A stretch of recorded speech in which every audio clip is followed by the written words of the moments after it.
आप जब प्रातः कालीन उठें तो पहले उठने का नियम लें कि सूर्योदय के 1 घंटा पहले हम उठेंगे। देखो हमारी प्रार्थना मानना। तो इस समय सूर्योदय कई बजे होता है लगभग? 6 बजे, 6:30 बजे गुरुदेव। छः। आप 5 बजे उठ जाइए और उठ करके सबसे पहला कार्य कीजिए, पृथ्वी के चरण स्पर्श कीजिए, भूमि के चरण स्पर्श कीजिए। और फिर आप जिस आसन पर बैठे हैं, देखो ध्यान से हमारी तरफ सुनना, जिस आसन पर बैठे हैं, जिस पे शयन किए थे, जिस सैया पर सोए थे, पृथ्वी को प्रणाम करने के बाद उसी सैया में 5 मिनट केवल बैठ जाइए और 5 मिनट बैठकर 5 संतों का नाम ले लीजिए। जैसे हम लोग श्री स्वामी हरिदास जी की जय, हरिवंश महाप्रभु की जय, हरिराम व्यास जी की जय, नागरीदास जी की जय, श्री ध्रुवदास जी की जय, पांच पांच संतों के नाम याद कर लीजिए। इसके बाद नीचे उतरिए और पहले जो अपने माता पिता, अगर वो शयन कर रहे हैं तो कोई बात नहीं है, अगर वो शयन नहीं कर रहे हैं तो पहले जाकर माथा रखकर उनको प्रणाम कीजिए। इसके बाद आधा लीटर या 1.25 लीटर जितना आप जल पी सकते हैं, उस जल को आप हल्का सा गर्म करवाइए अपने माता पिता से, जो भी आपकी सेवा में हो, या अगर आप स्वयं कर सकते हो तो स्वयं हल्का सा। अगर 500 ग्राम पी जाए तो और अच्छी बात है, और इससे ज्यादा पी जाए तो अच्छी बात है। वज्रासन में बैठना आता है? वज्रासन जानते हो आप लोग? देखो वज्रासन, वो देखो बैठ रहे हैं, ये दोनों पैरों का ऐसे करके इससे इससे बैठकर जल पिया जाए। ये आपके ब्रह्मचर्य की रक्षा करेगा, कब्ज नहीं होने देगा और आपके मस्तिष्क की गर्मी को ठंडा करेगा। ऐसे वज्रासन में बैठकर धीरे धीरे 5 या 10 मिनट में जल पिया जाए, एकदम ना पिया जाए। गिलास में लेकर के 500 ग्राम जल धीरे धीरे उसको पिया जाए। फिर इसके बाद आपको 100-200 कदम टहलना है। फिर इसके बाद आप शौच जाइए। शौच, अगर आपका पेट साफ हो जाता है, अगर नहीं साफ होता है, कोई ऐसी परेशानी लगती है, तो 1 चम्मच ईसबगोल की भूसी और छोटी हर का आधा चम्मच अगर रात्रि में दूध से या पानी से ले ले तो वो बार बार शौच नहीं लगाएगा, पर आपकी आंतें साफ हो जाएंगी। शौच जाने के बाद स्नान करें और फिर तुरंत, अगर आपको व्यायाम आता है तो करे, नहीं तो सीधा सरल बात होती है, 20 बार बैठ जाए बैठक और 10 बार लेटने वाली दंड।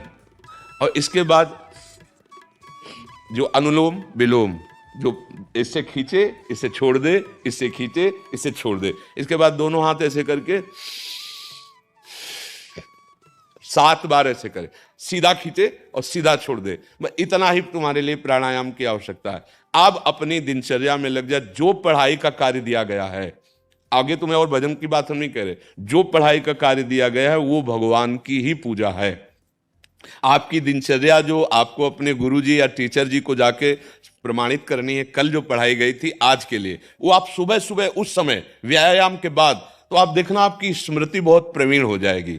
अच्छा, ये आपकी प्रातःकालीन दिनचर्या है। जब आप अपने गुरुदेव के पास स्कूल जाएं, तो हमें आजकल का तो अब पता नहीं, पर हम लोग जब जाते थे तो अपने गुरुजी को प्रणाम करते थे। तो जो स्कूल में आपको पढ़ाई पढ़ा रहे हैं वो तो बात है, अब आपको जो हम खास बात बताना चाहते हैं वो कि देखो अभी छोटे छोटे बच्चे हो, बच्चों में कुछ बच्चे ऐसे गंदे बच्चे होते हैं जिनकी गंदी बातें दिमाग में आ जाती हैं और गंदी बातें वो करने लगते हैं आचरण में। आप लोग इतना तो जानते ही होंगे कि गंदी बातें किसे कहते हैं।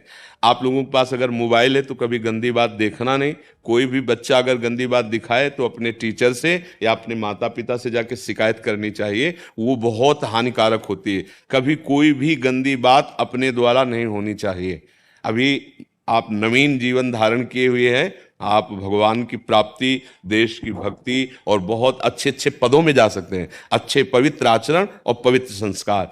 ब्रह्मचर्य के लिए गंदे बच्चों का संग त्याग करना, गंदी कोई ऐसी हरकत सिखावें या बात सिखावें तो उसको सुन करके छुपा नहीं लेना, तुरंत अपने टीचर से बताना या अपने माता पिता से बताना, और ऐसे बच्चे का कभी संग नहीं करना।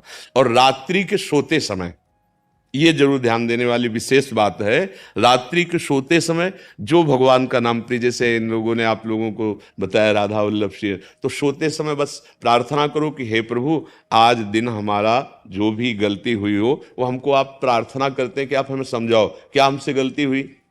अगर पूरी दिनचर्या में ऐसा लग रहा है हमसे कोई गलती नहीं, तो भगवान सुबह से अभी तक हम सोने जो जा रहे हैं ये पूरा समय आपको समर्पित, अब देखना इसका फल देखना, एक तपस्वी की तपस्या का जो फल होता है ना, उसका ये फल मिलेगा। और सोते समय बस राधा वल्लभ श्री हरिवंश, राधा वल्लभ श्री हरिवंश, इधर उधर ना सोचते हुए, ना मोबाइल देखते हुए, ना कोई गंदी बात मन में, और चुपचाप सो जाइए। और जब फिर सुबह उठे तो फिर ऐसी दिनचर्या।